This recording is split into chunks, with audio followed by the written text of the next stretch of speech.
नमस्कार साथियों, स्वागत है आपका हमारे YouTube चैनल पर।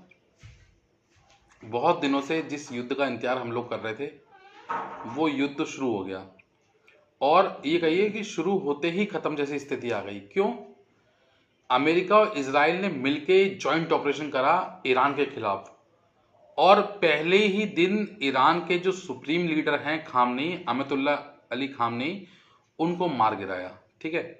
अब ये खबर इतनी तेजी से फैली, मतलब इतनी तेजी के साथ आई कि अपने आप में विश्वास करना मुश्किल हो गया कि क्या सच में किसी देश के राष्ट्राध्यक्ष को या किसी देश के सुप्रीम लीडर को इतनी आसानी से अमेरिका और इजराइल मिलकर मार सकते हैं। लेकिन उसके बाद ये खबर वहां के जो राष्ट्रीय चैनल हैं, जो सरकारी न्यूज एजेंसी हैं, उनके द्वारा भी प्रसारित की गई और वहां 40 दिन का शोक का आदेश पारित हुआ। और उसके बाद जो भारतीय एम्बेसी है, जो भारत में जो ईरान की एम्बेसी, वहां भी उनका फ्लैग झुका दिया गया और वहां 40 दिन का शोक मनाया गया। ठीक है। तो ये मान के चलें कि मतलब वहां जो ईरान के सुप्रीम लीडर थे खामनेई, उनका अब इस दुनिया से स्वर्गवास हो गया और उनको इजरायली सेना और अमेरिका ने जॉइंट ऑपरेशन में मार गिराया। लेकिन सोचने वाली बात यह है कि इतनी आसानी से कैसे कर दिया ये सब। क्या उनको पता था वहां पे कि वो कहां पर है, या फिर कोई ऐसी मिली भगत या ऐसा कोई बिचौलिया या ऐसा कोई घर का ही भेदी जिसने उनकी लंका ढा दी। ये बड़ा सोचने वाला तथ्य है, बड़ा विचारणीय है कि ऐसा कैसे हो गया। देखिए, आपको अगर ध्यान हो कि वेनेजुएला में जिस तरीके से हुआ था कि वहां के जो राष्ट्रपति थे मादुरो, ठीक है, उनको उठा लिया गया था उनकी पत्नी के साथ साथ, और लेकिन वहां की सेना ने रिटेलिएट नहीं किया था। मतलब वहां की सेना भी मुझे लगता है कि शायद मिली हुई थी सरकार से, अमेरिकी सरकार से, और उनके साथ दिया उसने, और वहां के जो मादुरो थे उनको उठा लिया इजीली। वहां कोई भी युद्ध नहीं हुआ, कोई जवाबी कार्रवाई नहीं हुई। लेकिन ईरान ने पहले दिन से ही हथियार हाथ में ले लिए थे, उठाए थे, गिराए नहीं थे। और जो उनके सुप्रीम लीडर थे, एक बार भी झुकने को तैयार नहीं थे। हाँ, हालांकि हर बार वार्ता में वो बात करने को तैयार थे, लेकिन अमेरिका मानने को तैयार नहीं था। अमेरिका की जो शर्तें थी वो खेमनेई मानने को तैयार नहीं थे। तो एंड ऑफ द डे ये बात चल के आ गई थी कि अब शायद ये बात ना हो, जबकि ईरान ये कह रहा है कि हमारी उनसे बात चल रही थी और शायद बातों के बीच में ही अमेरिका ने युद्ध कर दिया, ये शुरू कर दिया। तो ये माना जाए कि कोई ना कोई ऐसा व्यक्ति जो अमेरिका की तरफ से या ईरान की तरफ से या ईरान की जो खुफिया एजेंसी मोसाद, उसकी तरफ से ईरान में बिल्ड किया गया था, उनके बीच में भेजा गया था, जो उनको ये खबर दे रहा था कि खामनेई इस समय यहां बैठे हुए हैं, इस समय ये मीटिंग चल रही है, उसी समय वहां हमले किए गए। क्योंकि आपने सुना होगा कि खामनेई से पहले उनके पोते, उनके बच्चे और उनके जो भी सैन्य अधिकारी थे बड़े बड़े, वो मारे गए।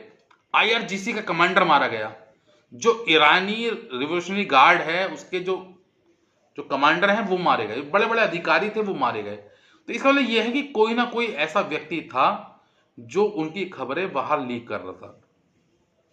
देखिए, मैं ईरान का बता दूं, ईरान एक शिया बहुल्य देश है और उनके शियाओं के सुप्रीम लीडर जो हैं वो अमरुल्लाह अली खामनेई है।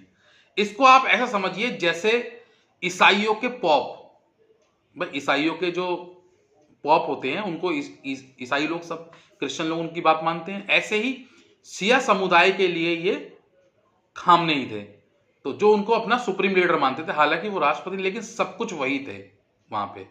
अब इसमें ईरान में दो धड़े हैं उसके। एक वो है जो ईरान के अंदर जिस तरीके का भी इस समय युद्ध चल रहा है और उसमें खामनेई मारे गए हैं, उनके लिए चिंतित हैं, लोग आंसू बहा रहे हैं, लोग बिल्कुल सड़कों पे सड़कें भरी पड़ी हैं और कुछ लोग जश्न मना रहे हैं। दो तरह के लोग हैं। लेकिन मैं देखिए एक चीज बताना चाहूंगा, मेरा ईरान, अमेरिका, इजराइल से किसी को कोई सपोर्ट नहीं है।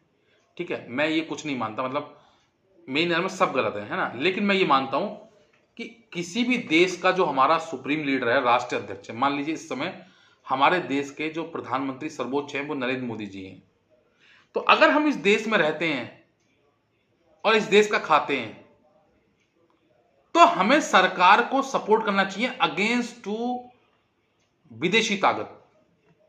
मतलब अगर हमारे देश का युद्ध किसी दूसरे देश से चले तो हमें सिर्फ अपने देश को सर्वोच्च पे रखना चाहिए, अपने देश का नेशन फर्स्ट होना चाहिए। क्या देश में हो रहा है, सरकार क्या कर रही है, वो सेकेंडरी है उस समय। हो सकता है हमारी सरकार से कुछ शिकायतें हों, बहुत ज्यादा शिकायतें भी हो सकती हैं, हमें दिक्कत भी हो सकती है सरकार से, लेकिन जब बात देश की आए तो हम सबको एक होना चाहिए। और मुझे लगता है कि शायद ईरान की जनता खामनेई के खिलाफ हो गए थे, क्योंकि जिस तरीके के प्रोटेस्ट वहां काफी दिनों से चल रहे थे और लगभग 15,000 लोगों के मरने की खबर आ गई थी कि ईरानी सेना ने वहां उनको लोगों को मारा है। तो मुझे लगता है कि शायद खामनेई वहां की जनता को समझाने में असफल रहे, क्योंकि वरना मुझे लगता है कि शायद इतनी आसानी से खामनेई को मार देना पॉसिबल नहीं था अमेरिका और इजराइल के लिए। क्योंकि देखिए ना आप कि ईरान ने बिल्कुल भी हथियार नहीं डाले। ईरान वो अकेला देश है जिसने एक साथ सात देशों पे हमले किए।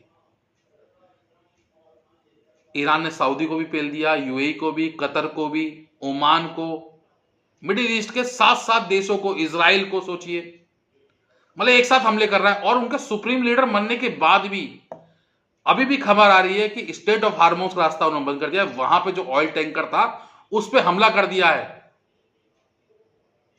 मतलब वो अभी भी झुकने को तैयार नहीं है ईरान। भले ही वहां के सुप्रीम लीडर मर गए, लेकिन वहां की सेना झुकने को तैयार नहीं है। अमेरिका और इजराइल के खिलाफ जंग के लिए तैयार है और मिडिल ईस्ट के देशों के छक्के छुड़ा दिए हैं। देखिए, मैं ये नहीं कह रहा कि वो सही कर रहे हैं या वो गलत कर रहे हैं, इसको मैं बिल्कुल जस्टिफाई नहीं कर रहा, लेकिन मैं ये कहना चाह रहा हूं कि शासन ऐसा ही होना चाहिए कि झुकना नहीं चाहिए किसी के आगे। ऐसा नहीं होना चाहिए कि अमेरिका के आगे नतमस्तक हो जाएं, इजराइल के आगे नतमस्तक हो जाएं। हालांकि जिस तरीके का व्यवहार अमेरिका का इस समय चल रहा है, ये सभी देशों के लिए खराब है मेरी नजर में। ये तानाशाही की तरफ बढ़ता जा रहा है कि अगर आज अमेरिका को नहीं रोका गया तो आने वाले समय में कोई भी देश इसके अगेंस्ट खड़ा नहीं हो पाएगा। आप समझिए कि जिसको चाहे वो उठा ले रहे हैं। वेनेजुएला को क्यों उठाया? पहले वेनेजुएला के लिए जो मादुरो की बात कर रहे थे, क्या बात कर रहे थे कि ड्रग्स के सप्लायर हैं, ड्रग्स सिंडिकेट चलाते हैं, ये सब चीज जब पकड़ लिया तो कोई बात नहीं ड्रग्स की। फिर बात आ गई ऑयल पे। अब ईरान के साथ क्या हो रहा है? ईरान के साथ भी यही हो रहा है। अगली बार वो क्यूबा के लिए कह रहे हैं। तो क्या समझा जाए? ये उनकी भूख है, ये उनकी हपस है अमेरिका की, ये पावर का दुरुपयोग है। और जब तक सब देश मिलकर इनके खिलाफ खड़े नहीं होंगे, अमेरिका जैसे देश ऐसे ही छोटे छोटे देशों को अपने अधीन करते रहेंगे। और मुझे लगता है कि शायद सभी देशों को इससे सबक लेना चाहिए। आज जितने भी मुस्लिम देश हैं जो ईरान के सपोर्ट में नहीं खड़े हैं, अमेरिका के साथ खड़े हैं, आने वाले समय में पछताएंगे। वो क्यों पछताएंगे? देखिए, मैं ये नहीं कह रहा कि वो मुस्लिम देश हैं इसलिए। एक्चुअली अमेरिका कभी किसी का सगा नहीं हुआ, भारत का भी सगा नहीं है। भले ही देखिए हमारे भले ही उससे संबंध कैसे भी रहे हो, लेकिन मैं बता दूं, चाहे ट्रेड डील को लेके बात हो, चाहे पाकिस्तान भारत के युद्ध को लेके बात हो, अमेरिका ने कभी भी भारत का भला नहीं चाहा। अमेरिका ही है जो भारत और पाकिस्तान के युद्ध में हमेशा आग में घी डालने का काम करती है। उसको हथियार देने का काम, उसको पैसा देने का काम, उसको फंडिंग करने का काम, उसको यूएन में सपोर्ट करने का काम सिर्फ अमेरिका करता है। तो मुझे लगता है कि शायद ये बहुत ही गलत है और ये व्यभिचार जिस तरीके का अमेरिका दूसरे देशों पर थोप रहा है, मेरी नजर में बहुत गलत है। और अगर अभी इसका विरोध नहीं किया गया तो आने वाले समय में कोई इसका विरोध कर भी नहीं पाएगा। और अमेरिका यही पावर अपनी दूसरे देशों पर थोप रहा है। तो देखते हैं आने वाले दिनों में क्या होता है। फिलहाल मंडे मार्केट की अपडेट की वजह से मैं बता रहा था, क्योंकि जिस तरीके की स्थिति है मार्केट बुरी तरह से टूटेगा ऐसा हमें लग रहा है। क्यों? क्योंकि जिस तरीके से मिडिल ईस्ट के देशों में ये बमबारी हो रही है, क्रूड के दाम आसमान छुएंगे। स्टेट ऑफ हार्मोन्स को ईरान के द्वारा बंद कर दिया गया है। सॉरी। और जब जब क्रूड के दाम बढ़ते हैं, इन्फ्लेशन बढ़ता है, मार्केट बुरी तरह टूटता है। तो मंडे मार्केट अपडेट से बात करेंगे, मंडे बात करेंगे इसके बारे में। लेकिन फिलहाल बड़ी खबर यही है कि अमेरिका और इजराइल ने जॉइंट ऑपरेशन में, जिसका नाम ऑपरेशन फ्यूरी रखा था उन्होंने, उसके तहत जो ईरान के सुप्रीम लीडर थे अयतुल्लाह अली खामनेई को मार दिया है।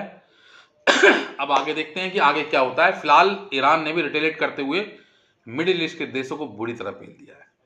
तो फिलहाल के लिए इतना ही। अगर मेरी वीडियो पसंद आई हो, दी हुई जानकारी अच्छी लगी हो, तो वीडियो को लाइक करना, शेयर करना और चैनल को सब्सक्राइब करना ना भूलना। Thank you.